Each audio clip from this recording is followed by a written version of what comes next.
পিছৰ মানুহে বেয়া পায় গতিকে আমি সকলোৱে মিটিং হ'ব এনেকে যদি চিঞৰ বাখৰ কৰি থাকে পিছৰ মানুহখিনিয়ে বেয়া পাব হ'ব চব আকৌ আমি নাচিম লাষ্টত হ'ব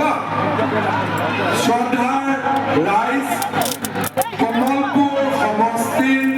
নিৰ্বাচনৰ বাবে কেইটামান কথা ক'বৰ কাৰণে মই ইয়ালৈ আহিছোঁ ৰাইজক অনুৰোধ কৰিম সকলোৱে যাতে মোক কেইটামান মনৰ কথা ক'বৰ বাবে আপোনালোকে সুযোগ দিয়ে প্ৰথমতে আজিৰ এই বিশাল সভাত উপস্থিত কমলপুৰ সমষ্টিৰ ৰাইজলৈ মোৰ শ্ৰদ্ধা আৰু ভক্তি মই নিবেদন কৰিছোঁ হেলিকপ্টাৰৰ পৰা আহোঁতে গোটেই ৰাস্তাতে ৰাইজে অপেক্ষা কৰিছে কিন্তু মই গাড়ীৰ পৰা নামিব পৰা নাই কাৰণ হুলস্থুলীয়া পৰিৱেশ হ'ব কোনোবাই দুখ পাব কোনোবাই কষ্ট পাব সেইকাৰণে যিসকল ৰাস্তাত ৰখি আছিলে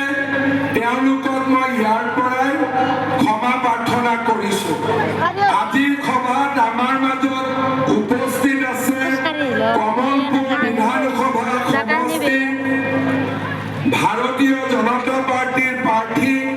দিগন্ত কলিতা ডাঙৰীয়া প্ৰাক্তন বিধায়ক যাদৱ ডেকা ডাঙৰীয়া আমাৰ জ্যেষ্ঠ নেতা মদন ডেকা ডাঙৰীয়া